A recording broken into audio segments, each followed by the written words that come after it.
The year is 1998 and Shonen Jump has gotten a new addition to its weekly magazine uploads, a series named Hunter x Hunter, and that is when the world is finally introduced to a boy named Gon Freecss, who is in search of his father but at the same time chases his dreams to become a hunter.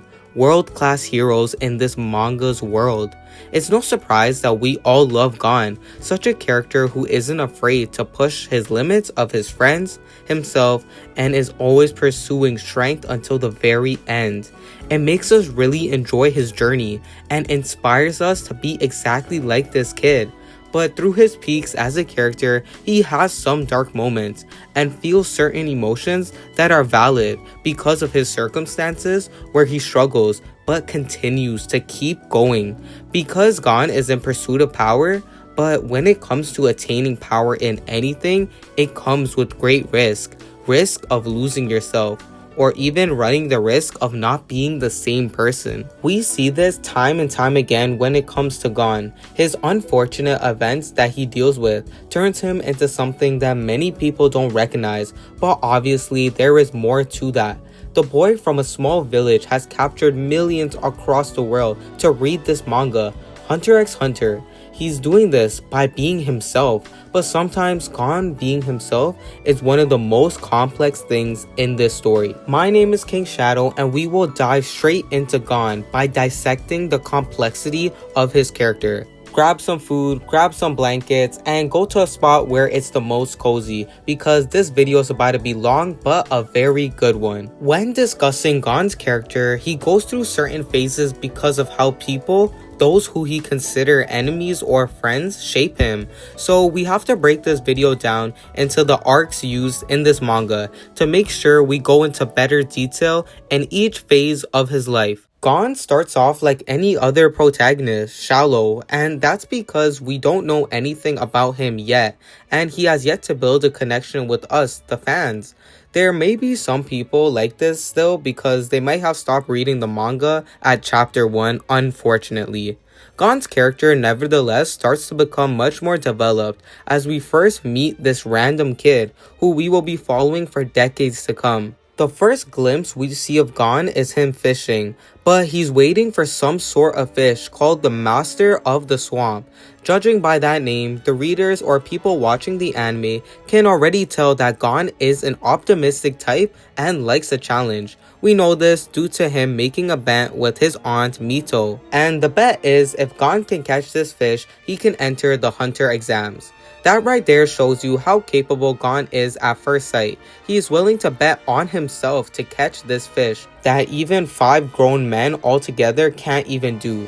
Just only a couple chapters in, we get the basics of Gon, a hardworking kid wanting to escape Whale Island to pursue his dreams.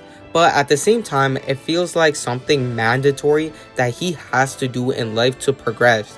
He needs to move on from this island to progress in his life. And not only that, he needs to find his father. And that, my friends, is one of the more crucial parts in this story and a driving factor for him. It's all about progression from here on out. And after a week of attempting to catch this large fish, he finally succeeds just as he hoped. From this point on, Gon is certain he'd become a hunter and tells his friend, a fox bear Khan. Aunt Mito goes to Gon and tells him that his father did not abandon him, but rather he was given up through a court process. Then Gon sets sail finally, in a boat waving to Mito, screaming out he will return as a great hunter. And hint hint, he does go back and is 1,000 times stronger than when he left essentially. The boat to the hunter exam has always been one of the key moments in this series. This is where we meet Kurapika and Leorio. They eventually become Gon's great friends early on, but for now, they view Gon differently. But that all comes to an end when Gon saves both of them from falling off the boat. After they do get off the boat, a bunch of things happen, such as a man asking a trick question and the newly founded trio tries to rescue a lady who has gotten kidnapped. Gon and Kurapika take pursuit of this beast and Gon defeats him. This is technically his first victory if we don't count the fishing incident. Then soon on after, they meet in Zaban City and take the elevator down where they begin the first phase of the Hunter exam. And this is where Gon meets his lifelong friend, Killua Zoldyck, who shapes his character significantly. Killua has strengthened Gon as a character and influenced him majority of this manga, which shapes and furthers the depth of the complexity on Gon's character. Their friendship goes as far from now all the way to the Chairman arc, and even further down. When they finally meet each other, they instantly click. Their friendship isn't based on a rivalry like Goku and Vegeta or Sasuke and Naruto. Of course, both of them want to get stronger, but they're not at each other's throat constantly to one-up each other, which is really important. See, Gon enjoys Killua's presence and helps him become better after all.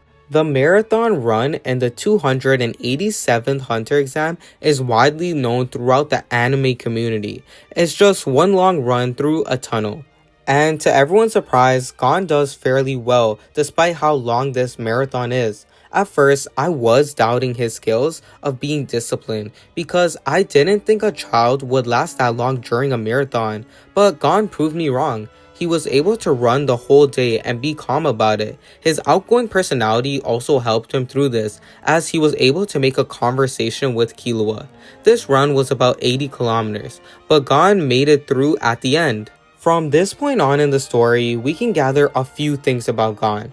Number one is he might just be a superhuman because of the amazing things we've seen from him so far. And number two, he's just a kid with incredible endurance. Or number three, he's got some sort of Shonen Jump plot armor that allows him to be a super kid. Or maybe it's just his genetics. Who knows, it might be a mix of all of those I just listed. Moving on, we have to understand that the marathon isn't just in one long tunnel. Gon reaches outside and gets hit with some fog, but the marathon still keeps going and he has to follow the hunter that's leading this exam phase. And we see for the second time Gon being heroic, and he learns this by Leorio's scream. He instantly does not hesitate and tries to help him as much as he can, but to his demise, he gets grabbed by Hisoka, who is killing people to lessen the number in this year's exam. This is the first time in the story that Gon is hit with a problem he can't get out of right away. This is the first time we see the protagonist get hit with a struggle that causes him to react, not in a way where it would motivate him, but rather in a way that he's shocked and scared. But then this creepy clown looking character simply lets go of Gon. Gon realizes that there's much more people out there that are stronger than him, and that includes Killua as well. He knows from this point on he has to step up his game or he will never become a hunter, or even worse, he will never see his father. The next test happens and we don't get to dissect much of Gon's character for this. He's just catching a pig and roasting it to advance. But things start to get interesting for Gon when he's introduced to Netero and plays a game alongside with Killua. And the game is, in order to win, you have to take the ball from Netero. Pretty simple, right? And what we see from Gon is pretty next level. He hits Netero, the chairman at this point, with a flying upper kick to him. But the chairman is so fast that the boys can't even keep up. Without even noticing, Gon is pushing Killua to do better and vice versa. Something I've been noticing is it takes a person or two to get Gon going in battle or to motivate him to push a little bit harder. The third phase of the exam kicks off and we see Gon's first matchup, Sirukan, who is a prisoner that he must beat. Sirukan presents Gon the choice of one of the candles. One is short and one is long. In a desperate choice, Gon selects the long candle, but it is later revealed that Sirukan had rigged the game for the boy to fail in the first place. Using his wits, Gon wins his match and is the first to attain a victory on his team. This is the first time we see Gon use some type of critical analysis to think in a non-combat situation. Even though it didn't last long and his thinking was not some sort of detailed explanation, it was one of the key moments in this phase. Some of you may consider the phases boring, but the next one truly showed me how interesting HunterxHunter is and how amazing Gon really is as well. The fourth phase is a manhunt on Zevo Island. where there are 25 remaining people and must take a player's badge to advance. And obviously, the mangaka who wrote this manga must give the protagonist a challenge. So that creepy clown in the beginning is drawn, which means Gon must take his badge at any means possible. After this, Gon spends some time spying on Hisoka constantly to reel him in perfectly because he knows he only has one chance. Although this comes as a challenge because Hisoka isn't your average hunter applicant. Us as the readers know this from the get-go. This is another test that we see Gon having to strategize rather than striking at the first go, because playing games with Hisoka might result in his own death, so he has to be very careful when stalking him. The plan ends up backfiring at one point where there is a mix-up, but that does not stop Hisoka from praising Gon. Hisoka knows Gon isn't stupid enough to put himself in harm's way, but at the same time, he expects him to keep up. Hisoka even tells Gon that when he is lying down paralyzed, Hisoka lets him take his badge and walks away with his life. As a reader myself, it's very scary to see a protagonist be so prone to being killed every single chapter, and even gets called out for this. Hisoka literally says he'll spare Gon's life. Maybe it's because he's a weirdo, but maybe it's because he sees something in him. Gon gets the badge at the end of the day and goes on to meet up with his friends, where he discusses how embarrassing and humiliating his journey was in this phase. But this just builds on his character development. Gon feels ashamed that he got a pitiful victory because in his heart he feels that in order to be a hunter you must earn it in every phase. And for him at least, he felt like he got a free pass out of this. This hurt Gon's pride, and rightfully so. Gon wants to be able to become a hunter and earn it so he can prove something to his father and himself. But when someone is just willingly giving up their badge for pity, it doesn't sit right with Gon. However, Gon still has to prove himself one more time during the final phase, which is a 1v1. The winner becomes an official hunter. Gon goes up against a fellow named Hanzo, and does not go well for him, obviously. Gon keeps facing adversity, and with Hanzo, he keeps getting knocked down consistently and doesn't stand a chance. But Gon does something that he's been doing since the beginning of this arc. He continues to not give up. He keeps fighting and fighting to the point that Hanzo forfeits and Gon becomes the first hunter in the 287th hunter exam. Hanzo did this because he sees what all of Gon's friends see in him, a person who doesn't take no for an answer. Some people aren't happy about this decision and says that Gon got another free pass into being a hunter. And yes, you can make that argument that he got lucky by retrieving Hisoka's badge with no consequence, and now Hanzo spares his life as well. But at the same time, you have to understand that Gon really tried and didn't give up with Hanzo. Instead, he kept on battling in order to try to secure a spot. But from this point on, Gon has achieved 50% of his goal, which is becoming a hunter. All that is left is to track down his father, right? Well, no. Gon really has to go through way more stuff. And after this arc, we have to go to the Zodiac estate to get Killua, who failed the exam by killing someone. Instead, Killua should have hit that subscribe button, and you should too. If you're watching right now and you're not subscribed, please subscribe. It helps push out my channels to others and would help me immensely. So please subscribe. I'll be very, very grateful. Nevertheless, this mini segment didn't really have much to do with the development for Gon's character. It was more of Killua. So we will have to move on to the next arc, the Heaven's Arena arc. During this next arc, the group of four split up in their own ways as Killua and Gon head to face their next challenge in their journey, power and money. See, Killua opens up Gon's mind to how weak they really are in the grand scheme of things. Yes, they are hunters, but hunters are the least amount of minimal power that comes in this world. There are many more that are stronger that aren't even hunters. And then there are hunters that are beyond levels of comprehension when it comes to strength. So Killua suggests that they get money as well and train their combat. It's a win-win scenario for them. So Killua suggests that they should enter an arena-style fighting zone for money, which Gon agrees to. Killua states that it took him 2 years to reach the 200th floor. So me, as the reader, couldn't even imagine how Gon would handle it, because at this point in time, Killua is much more stronger than Gon. And I'm pretty sure that Gon knows this already. Gon and Killua meet a boy named Zushi, the young student of Shijen Ryu Kung Fu and the disciple of Wing. Gon and Zushi are baffled by the prizes awarded at higher floors, and also by Killua having managed to squander the money he won in the past with snacks. Killua and Zushi are called to compete against each other. Gon wins his own match without any problem and waits for his friend. This arc was something that impressed me a lot. We got to see a training arc done differently. We're so used to seeing a mentor or sensei training the protagonist with his best friend, but never having it done this type of way. But that's not the only thing that makes this arc amazing. It is the fact that there is an introduction to the power system in this universe, which is Nen, an ominous vibration. Gon makes it to the 150th floor, where he sees Nen being used for the first time.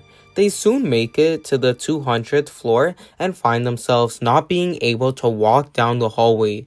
And it's of course Hisoka. He's here, Gon's worst enemy by far.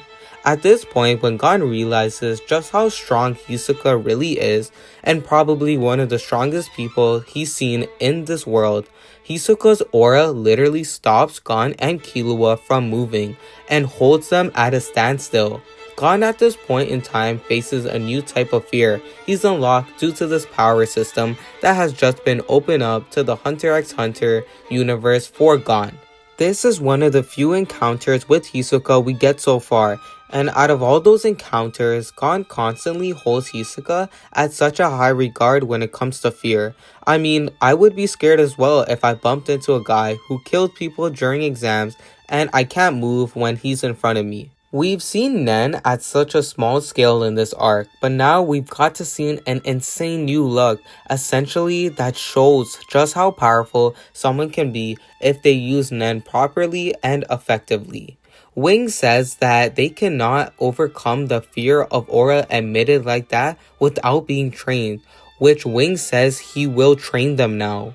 Now, at this point in time, Gon goes through an amazing transformation in power, where he doesn't exactly get extremely strong right away, but is able to develop his Nen and technique. And this is where we actually find out that people's aura nodes are closed, but there are specific methods to open them.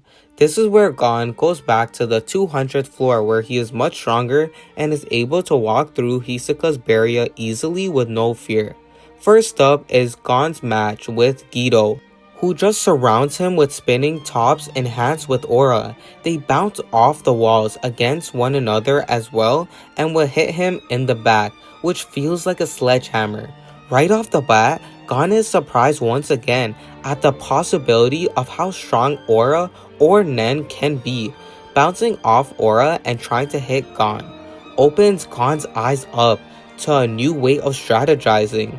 Not only does Gon have to worry about kicks and punches, he now has a new element to worry about. Although, I don't think this is such a bad idea for Gon. We are now seeing him open up and is able to adapt to these new type of fighting styles, and it makes the fighting scenes all the better to read or watch, depending on what you guys are doing. An example of this is Gon trying to close his eyes to now sense the aura, which causes his Ten to fade. Gon would then form a deep state of Zetsu. For those who don't know, it is one of the 4 major principles that Gon did naturally learning during the 4th phase of the exam. Although this does not hold up for Gon and breaks his arm in the process by trying to avoid his opponent's attacks. I feel like there's a lot to take away from this fight that cost Gon. Hisoka mentioned himself that he wasn't prepared, despite Gon afterwards training his Nen constantly. This might just be a sign of undertraining and a rush in battle that defeated Gon, But I think there is much more than that. It's about Gon adapting to the new style of fighting. And yes, I'm saying a new style because this is the first time we see Gon actually fighting, using his Nen and his opponent doing the exact same thing. I actually did not expect Gon to win this fight when I first read the manga, and it's obvious. It's one of his first fights using Nen, and the protagonist won't win every single fight, and especially not this one. But what I do like about this fight is Gon's ability to think and use his mind to understand Nen, and him trying to manipulate it to work in his favor. We see a time skip from here, approximately 1 month. Gon gets a rematch with Guido after Gon's previous opponent withdrew from the match, and Gon ends up winning. As Gon walks out the arena with the win, Hisoka walks by him and tells Gon to choose a date and time to fight. Now, if you're reading or watching, every single person is hyped about this fight. Gon is finally getting that fight with Hisoka, and now we hopefully see if Hisoka will use his full power, and maybe he will actually appear to be one of the strongest people we've seen so far in the series. This will be one of the toughest battles for Gon yet, and his biggest challenge, and he knows this just like the rest of us. The only way he wins this battle is to control and use Nen better than Hisoka, which feels impossible to Gon. And this is where we see Gon go forward with practicing Hatsu, and he even did this within the time skip. Hatsu basically translates to the word release and is a personal expression of Nen that Gon uses. Hatsu is used to project one's aura to carry out a certain function, creating a special and unique paranormal ability. I just wanted to point this out in case you weren't too sure. Some of this Nen stuff is kinda complex. Moving forward to the day of the match, Gon feels rather much more confident than scared when facing Hisoka, something that is quite new to be honest. I'm sure it's because of the long resting period and the new acquired strength he's gotten along the way. And just like that, the fight begins. This in itself is the most anticipated fight in the series because Gon and Hisoka's mini rivalry on the side that everyone has been dying to see come to an end with this fight. Gon first tries to rush Hisoka, which isn't out of the ordinary for Gon. He likes to strike first and hard to boost momentum, but Hisoka dodges every single shot. Gon at one point is in the middle of the air, retaining some sort of flow state by doing this and trying to land a hit, but nothing seems to work. Hisoka lets him do this for a while until he gets tired out and lets out a counter blow to his ribcage. Gon steps back to take a breath, but instead of thinking of a new strategy, he continues to try to land a fatal blow of some sort, but instead of Hisoka invading, he starts to block with his arms. Things start to heat up when Gon starts to use kicks to seem more unpredictable. Smart move by Gon, as he seems to start adapting to Hisoka. Although Hisoka does score a point for knocking Gon in the chest and sending him very far away. By Gon standing far away, it gives him time to reset and make a different arrangement for certain attacks, which indeed he does. Hisoka raises a large brick slab from the ground in front of Gon because Gon is rushing Hisoka again to strike an attack head on. Hisoka believes that Gon will keep attacking head on until he gets tired, and in that case, Hisoka will take advantage and completely end the fight by obliterating Gon. Just as Hisoka predicted, Gon would go on a full force into the brick wall in front of him, but what Hisoka did not expect is the pieces to shatter and losing sight of Gon. Hisoka was not at all aware that Gon still had this energy for this brute strength, and what's worse is Hisoka does not know where he is anymore, which is the worst thing someone can do when fighting this protagonist. Before Hisoka can even look elsewhere, Gon finally lands a punch on Hisoka straight to his face. The referee deems this as a critical point and scores Gon 2 points. Now the score is 2-1, Gon being up 1 point. This is where we see Killua's perspective come into place as he notices that the critical point Gon did on Hisoka did take less damage, but the judges score points differently based on technique. So this technically means that Gon essentially got his point not because of the power in the punch, but rather the technique he used to get that punch landed. Nevertheless, this is the first time Gon has made Hisoka move during this match, and it's honestly surprising. At this point, anyone who's watching or reading the series, everyone is off their feet, because we want to see an upset. We want to see Gon, the underdog, pull this off. After this, Hisoka slowly approaches Gon, and Gon returns Hisoka's badge as a sign of showing a full circle moment, and that both parties will not hold back anymore. Now, the tables turn for the worse. Gon doesn't expect what Hisoka will do next. Hisoka would actually launch at Gon and go on an offense, and Gon would be on the defense now. See, our main protagonist isn't that strong when it comes to defense and defending against points taken from him. Because of someone's caliber like Hisoka, this will prove to be an insane challenge for Gon. Gon begins to duck and dodge the best that he can, obviously, but he realizes that Hisoka is just too fast, and Gon might not be able to just keep up. Then we see Gon face his hardest Nen problem yet, the bungee gum, a Nen move that extends and shrinks at Hisoka's will, attaching onto someone and forcing them to go wherever he wants. Gon tries to strategize against this weird ability, but it's all so difficult because he doesn't know how to break away from this gum, how to stop it from being used, and how to detach it from his body. At this point, the score is now 6-2. From this point on, Hisoka states that if Gon had used Gyu, he would have detected the gum sticking to his cheek and would have avoided this problem. I don't know if Hisoka is doing this on purpose, but he's giving Gon advice mid-battle to try and help him understand where he went wrong, almost like mentoring him through this butt-whooping. Hisoka continues to explain to Gon that he can capitalize on his opponents when they let their guard down, which insinuates that when around him, people must be fully prepared and aware in order to not get trapped by Hisoka. Gon tried to go to close range with this because he knows that that's all that he can really do now, but he still gets beaten badly when trading blows with Hisoka. And before Gon can even think, Hisoka grabs another rock and smashes it to the side of Gon's face, and he wins by points, 10-4 Hisoka. I mean, did anyone really think Gon was still going to win?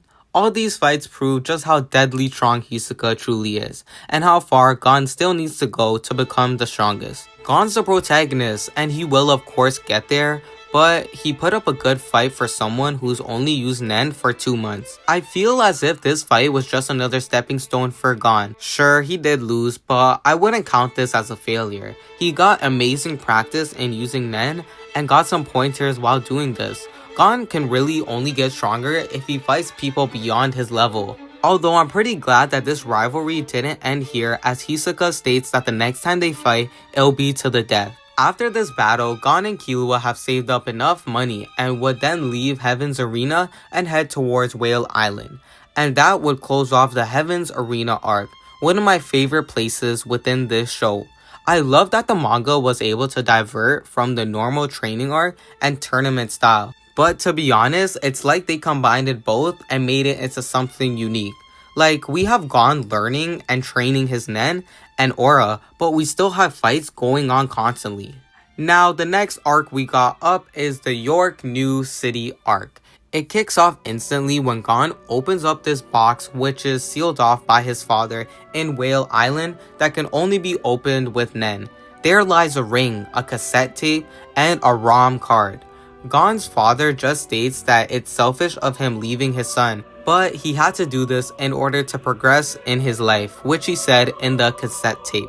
I would think that this would be a tough pill to swallow for any protagonist, but Gon doesn't seem bothered in the slightest. He just ends up smiling at the end, as if this gave him even more hope. He's getting closer to finding his father, of course, and this just gave him a little bit more motivation. Later on, Gon finds out that this ROM card is actually for a game called Greed Island, but gets used much more later on in the series. This game happens to be extremely rare and costs lots of money that multiple people have but are willing to auction off at Yorknew. Both of these boys head to a bar and find out more info on this game. It's for Nen users that are built by Nen users. And this game transports people into a different reality, which is shocking to Gon, that Nen can be used to this extent. By August 31st, they meet Leorio. They run low on money and decide to open up an arm wrestling competition for money. Whoever beats Gon takes the money, but if they lose, they must pay up. This is extremely worth it because Gon obviously looks like a child, but he's way more stronger. Although, things turn left when Gon runs into his first problem in this arc, and that is the 8th member of the Phantom Troop, a girl named Shizuku. She does seem less intimidating than the rest, but she still is very, very strong. Gon does eventually beat her, but tells Killua that that was his first time he had to use his full strength in this competition. Gon knows that there is much more to this girl, but he can't figure out why, and that leaves a lingering afterthought in his mind. A lot of people debate if Shizuku lost on purpose or actually got beaten, but that's for another time. Some time begins to pass and the trio realizes that Kurapika is looking for the Phantom Troop and is also in Yorknew City. And Gon being Gon, he is willingly ready to ditch whatever he has going on to help Kurapika with these spiders. But Killua urges Gon to rethink his actions and these situations. Killua tells Gon that these reckless people, spiders, can get him killed within seconds of approaching them. On September 3rd, the three head to the Southern Peace auction house to buy its catalog as well as an admission ticket. Then they see people post an ad online rewarding people with $15 million as a reward for information on the Phantom Troop. The three boys see this ad but don't think much of it. On their way to the hotel, they walk through a silent auction where Gon spots a valuable knife with Gyu. Gon sees this and realizes that others may have left their aura on it by accident. So the two boys begin to look for any such items. They soon discover someone else is using a similar method to them. They manage to secure 3 items, losing one to him. They then take them to the Southern Peace auction house, but they are told the catalogs of all auction houses in the city are likely to be done for the year. Gon is doing all of this to get a copy of Greed Island, because this will make him get closer to his father, the father that doesn't want to be in his life, and Jin even admits this. One would ask, why is Gon still even trying to reach his father if he just left him with Aunt Mito? But the truth is, Gon finds purpose in himself when he chases his father. His father gives him encouragement to keep getting stronger without even noticing it, and it works for Gon. Gon is willing to go out of his way to achieve a game copy to find out if there's any signs of his father because of how badly he wants to reach him. He never quits or questions his father on why he left him, but he doesn't hold that against him. Instead, he uses that as a motivator to keep going forward. But moving on, Leorio gets into a problem with one of the spiders, and Gon decides to flee for the bid auction to help his friends. This is one of the many times Gon will flee and run from whatever he's doing to help his friends. It's a part of Gon's philosophy, I believe. Even when he's this close of getting a game copy of Greed Island, he will still abandon his own self-interest to pursue his friend and help them. He does this because he believes that his friends stand above anything else he has in life and will not bend or fold if they ever need him and call on him for help. Gon and Killua go on to track these spider thieves to get some sort of reward that I talked about before. That way, it will further their advancements and get lots of money in order to get a copy of this Greed Island, which is really expensive. But unfortunately for Gon, this takes a turn when him and Killua both get captured and held captive. This is all because Gon wanted to continue with this side mission. Although Gon is very determined, this brings him into lots of trouble that many don't really talk about, and this example is one of many. Of course, courage and ambition drives people, specifically protagonists, to develop, but on the other hand, this might lead to a weakness, which Gon probably has. Gon's weakness and strength truly do make him one of the best protagonists. They both get captured because the Phantom Troop is looking for the chain dude, but Gon genuinely does not know they're talking about Kurapika. Gon and Killua are taken back to the spiders' hideouts where they see Hisoka and Shizuku, which are both a shock to both of them. And to everybody's surprise, one of the spiders asks Gon if he would join the troop, but due to Gon's ideologies being drastically different than a bunch of strong thieves, he refuses to join them. but a part of me would have liked to see how the series would have played out otherwise if he did join the troop. But after, Gon realizes that he couldn't beat them with the strength he has, so he and Killua decide to outsmart the troop and run away using certain strategies. Gon would end up meeting with Zepile and Leorio, where Kurapika calls Gon back and tells him that the spiders are dead. Not all, but some. Most were fake corpses though. This arc actually then winds down after this point when Gon and Killua get captured by the Phantom Troop. And the rest of the arc is Gon running into trouble with this group because of his ties to Kurapika. Once again, another example of Gon being courageous and helping his friends. This leads to consequences though, but that's what the protagonists do at the end of the day, get into troubles by helping their friends. Gon risks his life so that Kurapika does not become a murderer, so they say. But Gon has a strong feeling that Kurapika has gotten carried away with this Phantom Troop business. He constantly puts himself at risk to get revenge, and puts those around him in great danger like Gon and Killua. Kurapika strikes a deal with the Spider, a prison swap, in order to save Gon and Killua, which goes through successfully. This arc isn't much about Gon, but instead of Kurapika, as we see his journey, but this video is about dissecting Gon and Gon only. And that's where we end the Yorknew arc for Gon. In my personal opinion, this was a weak arc for Gon when it came to character development. Obviously, like I said, it was centered towards Kurapika, so I'll give him that. Moving on, we have the Greed Island arc. Gon begins to bid alongside Killua as he gets closer to seeing what his father has been hiding for all these years. And Gon ends up going through with his father's saved game file. When Gon loads into the game, he is greeted by a robot girl and states that he needs to collect all the cards, and she explains the rules on how to play. The most important ones that items can be turned into cards, but once they are, they cannot be used as items again unless they use a spell called Gain to transform it back. And just like that, after dozens upon dozens of chapters and episodes later, Gon finally enters the game of Greed Island. And I should mention now that a lot of people playing wanted to compete in Greed Island and get all 100 cards, because the reward at the end is you can bring any 3 cards you want back to reality. So you can guess who might be playing this game. People who want to corrupt the world and ruin other people's lives. But Gon, he's not concerned with that. He just needs to know if this game can be truly connected to his father and why his father is connected to this game in the first place. I'm not gonna sit up here and summarize the whole arc. This isn't what the video is about. It's about dissecting Gon and him developing throughout the series. But I want to talk about Gon really harnessing the strength to use his brain and not his powers that he has gained. And this arc really shows people how far Gon has come from the Hunter exam arc. Gon is forced to play this game with cards and items as he's confronted by the bomber and other antagonists. Gon really likes to rush himself into battle because he feels like he'll have a better chance of winning that way, but now that he is able to calm down and focus on how to defeat other opponents, he is able to outsmart them and using his brute strength smartly and not recklessly, and that truly makes him one of the stronger hunters, and even for his age, it's exceptional. One of my favorite moments of Gon is actually when he plays dodgeball. Sure, it seems simple, but the game is much more complex. Dodgeball seems like a kid's game at this point, but when it involves Nen and the quickness one has to move, the game becomes much more intense. And the funny part is, Gon teams up with Hisoka, his weird rival, in order to defeat Razor in this match, and this becomes one of the most talked about moments in the manga and anime.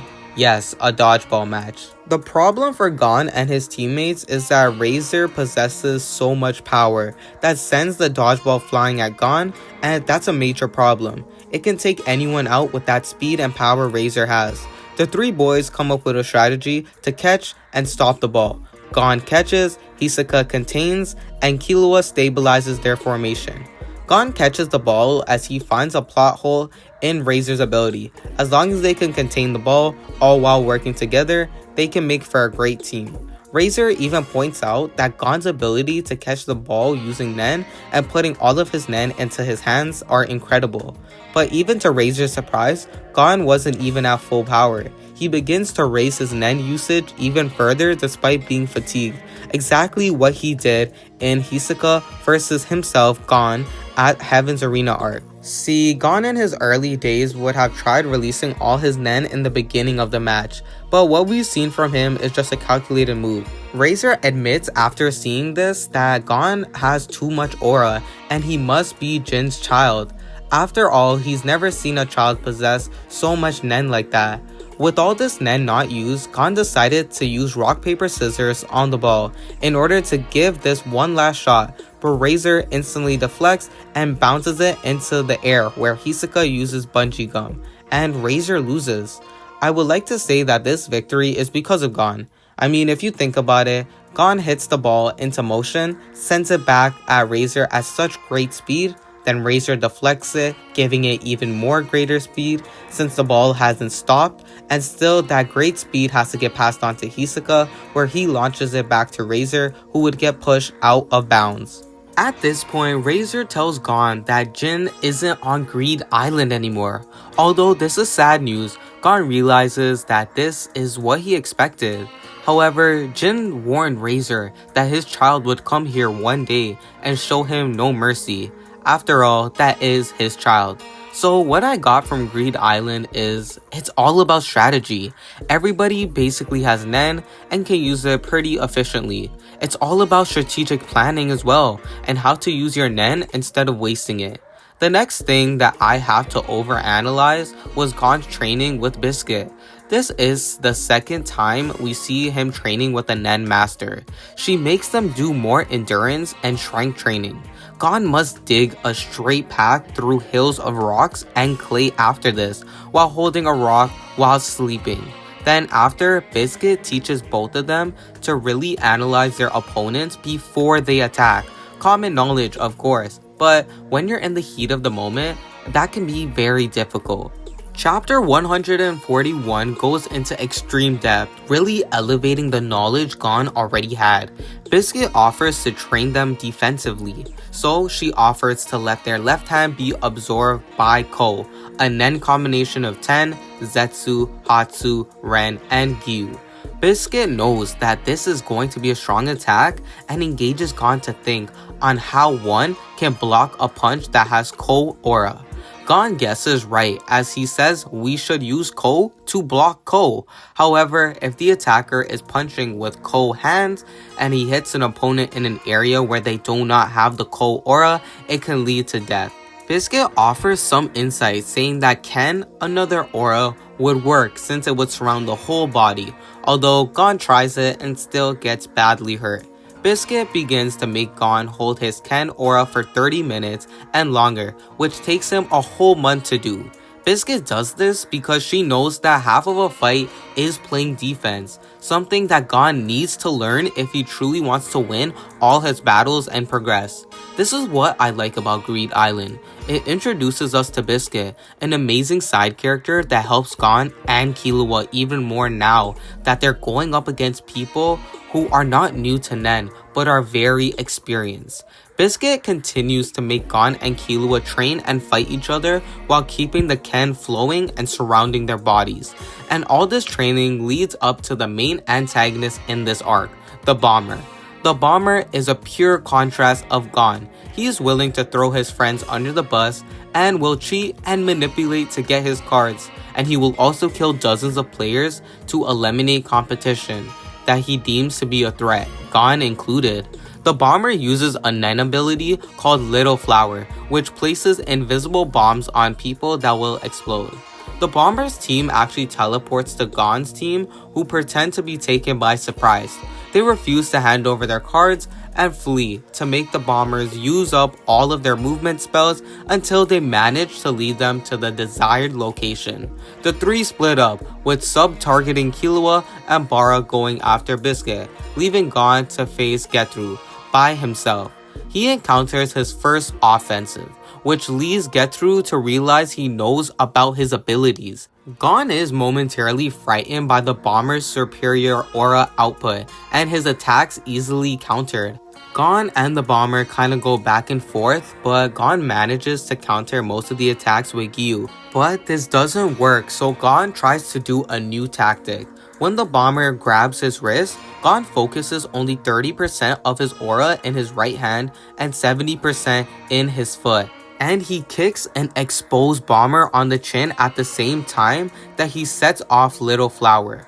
Gon loses his left hand, and even his right hand is gravely injured, but he managed to bear the pain enough to charge Rock while the bomber is stunned. His enemy trips over a root, which allows him to dodge Gon's punch. Satisfied, the boy accepts to proceed with this plan. He pulls out a card out of his binder, which the Paladin's necklace reverts to its true form, and warns the bomber he might die if he converts it. Genthru admits defeat and draws Gon close with a request. He quickly crushes the boy's windpipe and dispels his binder and tries to knock him out, but Gon manages to counter the second strike. Enraged, he converts the card, soaking Genthru in gasoline to prevent him from using Little Flower. While Genthru explains Countdown to him so he can activate it as soon as he touches Gon, the boy actually then pulls a second card out of his binder and strikes the ground with Rock, revealing a pitfall underneath. Both he and the bomber fall into it.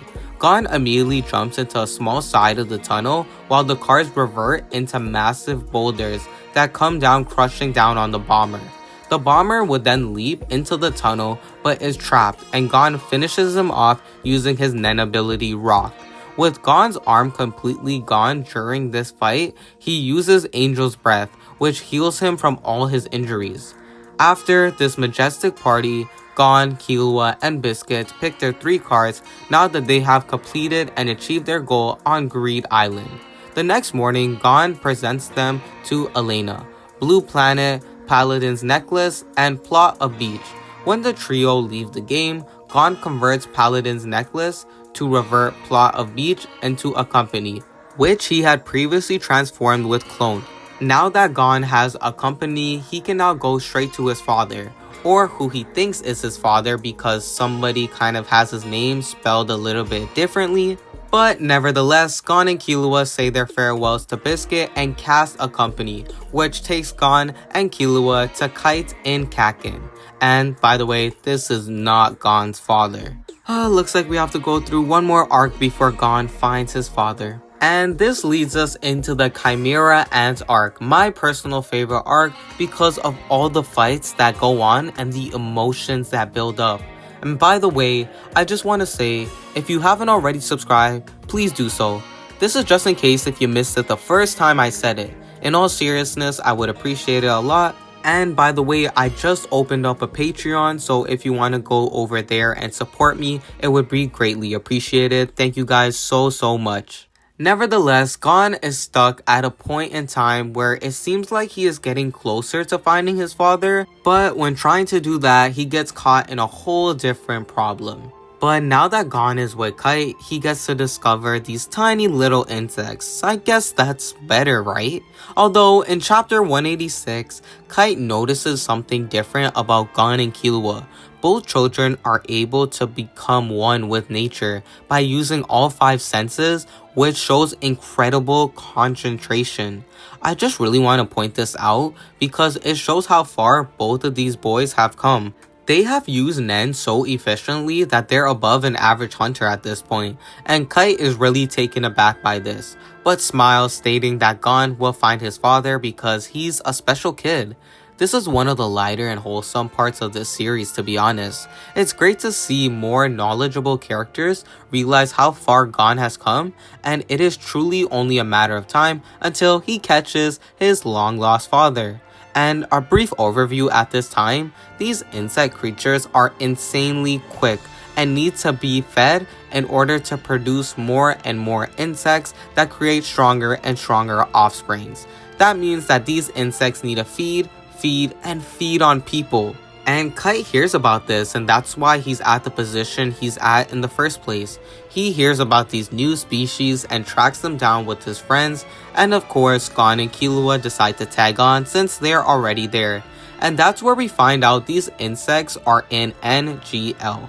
From now on, Kite acts as another mentor, just like Wing and Biscuit. However, Kite is different, due to the fact that he doesn't stop Killua and Gon from fighting or exerting themselves, due to the fact that they don't need training anymore.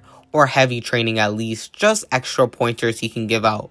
I know this video is about dissecting Gon, and I'm talking more about Killua sometimes, but that's only because whatever Gon does, Killua does as well, and vice versa.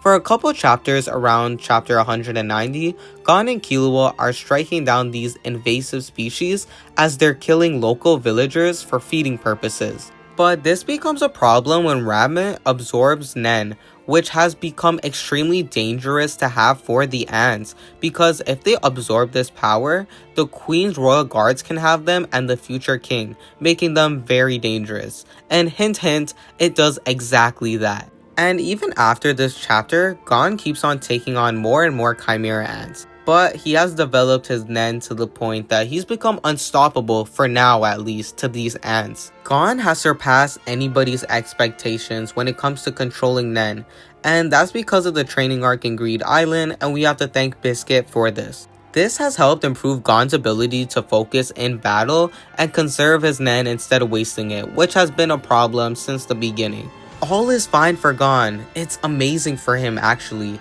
He's going to get closer and closer to the point where he might even find his father. But where there's light, there's dark.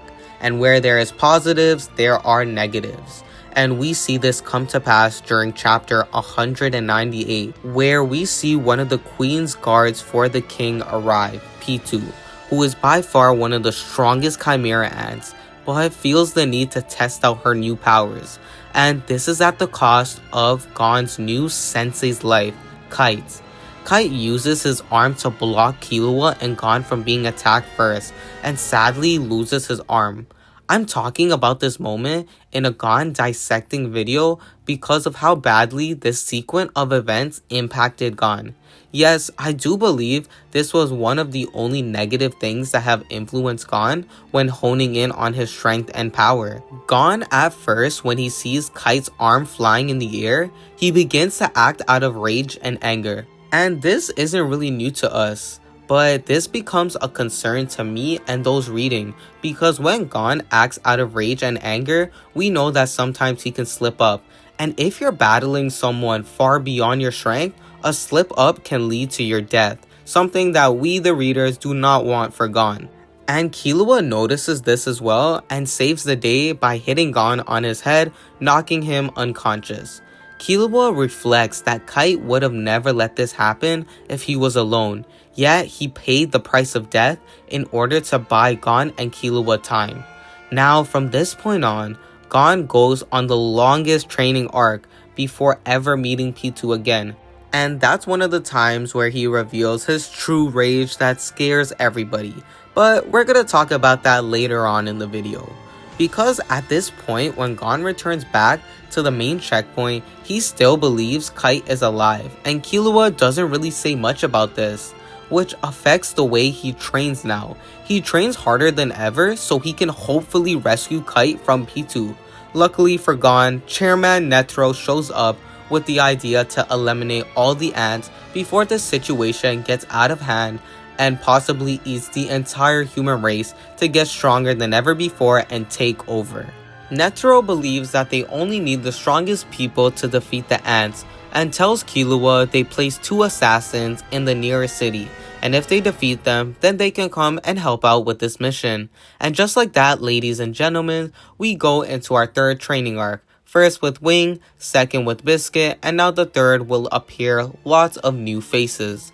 And this makes sense, with P2 now in the picture, there is a much bigger power gap between Gon and our strongest antagonist so far. Obviously, his training this time around won't make him insanely stronger than this outrageously strong cat person, but he will break through another barrier and become a lot stronger than he was before. Same with Killua. When Gon wakes up from being knocked out, he still has hope that Kite is alive. But Killua knows that it is heavily unlikely, but still agrees with Gon because he knows just how important Kite is to Gon. And even if he were to say that Kite is dead, that would have impacted Gon's training negatively, something that Killua can't risk because he does not know the outcome. Palm tells the boys they have 1 month and only the winning team out of Gon and Killua versus the 2 assassins can go. This is the first time around in the training arc we have some sort of stipulation that incentivizes Gon and Killua to become much stronger. In the two teams, each member has a piece that they need to hold on to, and if their piece gets stolen, they lose. Although Gon realizes that this mindset won't make him stronger. That is, if they already know the two assassins' Nen abilities and strategize a cheap plan, they'll never get stronger, and cheap tactics won't make them save Kite. Gon believes that if they defeat these two in the field, they'll be able to acquire the skills to go and rescue Kite right away. And in order for this training arc to commence, Biscuit comes through and of course tells the boys to train Ren. Ren intensifies 10. The longer someone is able to hold Ren, the more powerful their ability is when using 10. Although training Ren is extremely hard to the point that Gon passes out within an hour. Biscuit believes training Ren can help the boys defeat their enemies, and states that they will train their Ren every single day for 3 hours until they're able to defeat Knuckles and Shoots. Those are the two names of the assassins, by the way. Looking inside the mind of Gon at this time, he knows there is a lot at stake here. If he can't defeat this other team that desperately wants to go to NGL as much as him, he would lose out on the opportunity to extract revenge for Kite. Right now for him, sure, Knuckles and Shoot is the main problem, but that's just a barrier for him to overcome so he can kill Pitou and avenge Kite. And maybe even at the end, he might just even see his father. Who knows? Anything is possible at this point. After the absence of Kite, Gon has gained that extra fuel. Unlike Wing or Biscuit, Kite poses as a fatherly figure that Gon never had, and Gon knows that he must protect those he cares about over and over again. Gon has the ability to use those that he cares about as a way of gaining power. But I know what you're saying. Doesn't every shonen protagonist do that? Yeah, they kinda do, but Gon drives this ability through the means of extreme obsession. Yes, this can be self-destructive as it was going to be if Killua didn't save Gon when Pitou was attacking Kite. He likely would have gotten killed because of the mindset he has. He must protect those he cares about, even if it means risking his own life. Something that isn't new to us and we've seen in the Yorknew arc when he was trying to protect Kurapika. Moving on to chapter 203, Knuckles actually starts to fight Gon but passes out in the middle of the fight. And as I spoke about earlier, the team that has the 2 tiles at the end from the other team will move on. But when Knuckles did pass out, Gon did not take his tile that he had on him. Gon restates that they need to be capable to beat him, not using some cheap tactic like taking the tile while they're distracted. From this point on, I do really gain a new type of respect for Gon. Not only does he want to defeat his enemies, he wants to do it fair and square, so he could prove to himself that he did it and did it fairly. Knuckles and Gon finally come to an agreement to not play dirty and fight on the field during chapter 206. I find this fight interesting because Gon is able to go up against a person that he says has the same power as Kite. Gon at first has a hard time reacting to Knuckles since he is more faster than any other opponent he's faced. Knuckles starts to dissect Gon during this battle as well, the same thing that Hisoka did. Knuckles actually states to Gon that his rock paper scissors Nen ability has too great of a windup, which can result in Gon losing very quickly if his enemies are fast and don't give him time to wind up their strong abilities. Knuckles believes that seconds on the battlefield are like an eternity, and time is valuable in battle. Wasting seconds on a battlefield can make for life or death. Knuckles also blames Gon that he leaves himself too much in the open and that leaves him in jeopardy. He does this to score himself a victory with his Nen ability rock paper scissors. And I hate to say this, but Knuckles is right. If you watch the anime, you see Gon takes insanely long to charge up his rock paper scissors, and in the manga, he can take a couple panels as well. Not only that, the more aura Gon focuses on his fist to get a crazy blow, he leaves his aura to a minimum, not protecting his body. Knuckles proceeds to yell at Gon because of how stupid this strategy is, but no one has told him this advice until now. But Gon decides to shut Knuckles up when he starts to increase his aura by tenfold. As you guys remember, I talked about before that he was training his Ren constantly. Well, it comes into play now. When Gon releases this Ren, it shows that it's protecting his whole body. Gon actually recognizes while channeling more aura of how nice Knuckles is for giving advice and not striking him down within seconds, even though they're enemies. In chapter 208, they battle a bit more, and it's obvious that Knuckles prevents Gon from using rock, paper, scissors to get across his point on how much time Gon wastes with that move. But to my surprise, when Killua is dissecting this fight, he finds out the truth that we in this video found a long time ago. And that is Gon's ability to be able to adjust to anything. Killua states that Gon improves on his combat at an extraordinary speed. Moving back to this fight though, Gon tries to go on offense but gets pushed onto defense, but to the point where his aura starts to deplete rapidly. So he tries to pursue rock, paper, scissors once more, but does a fake and sneaks behind Knuckles to hit him and essentially win the fight. But you know, things don't go well for Gon and he passes out due to exhaustion. Let's just say Gon used up way too much aura in this fight. But if he landed that last hit with much more Nen, he could have easily won, partially due to his quick thinking. After this story moves on, Gon and Killua lose to Knuckles and shoot, and would have this heartfelt moment. Gon begins to cry as he realizes he wasn't good enough this time around. And worse yet, he felt like he let Kite down.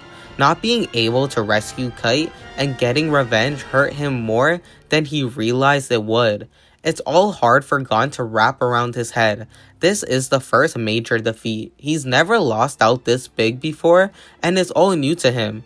It's a hard time for him because there's nothing for him to do now. I mean, he can't really find his dad without Kite, and his Nen is depleted. So this is the first major road bump for our protagonist in Hunter x Hunter. And that's not to say that he doesn't even know if the world will end or not with the Chimera ants, so he might never see his father. But the mangaka had a very special idea for Gon. He wanted to give fans something they've never seen out of Gon, and yeah, I'm talking about his life outside of fighting. To cool things down for Gon, the mangaka ends up making a story where Palm and Gon go on a date and they visit a tree, but things actually do not last long because of Gon saying that he needs to train and can't spend too much time with her. And yeah, things take a turn for worse again. But this period of Gon's life only spans for 2 chapters where he goes back to pursuing the ants. Then Knuckles and his sensei bring back Kite. Well, not really Kite because he looks much different and isn't the same. Gon tries to approach Kite but gets punched in the face. He feels sad about this whole ordeal. His sensei is no more and doesn't even recognize him.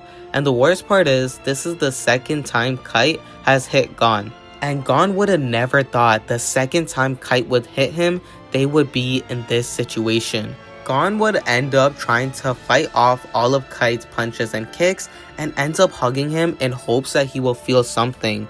And Kite sort of does. But after this point, we see the first signs of Gon about to lose himself, where he says to Killua that he will get revenge and pay back the person who did this to Kite. Gon does some more training, and even more training to prepare himself to take down the ants and especially P2. And I know, lots of you guys have been waiting this whole video for me to talk about this, Gon and P2.